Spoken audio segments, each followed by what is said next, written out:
Dio cane, non c'è una pensilina libera.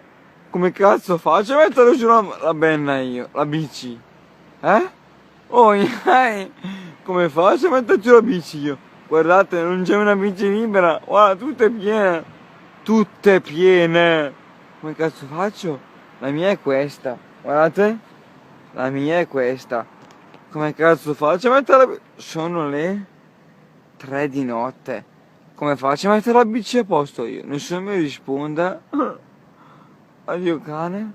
Come faccio io? La fine per me. Vado in galera. Portatemi le arance. Sì, le spremute.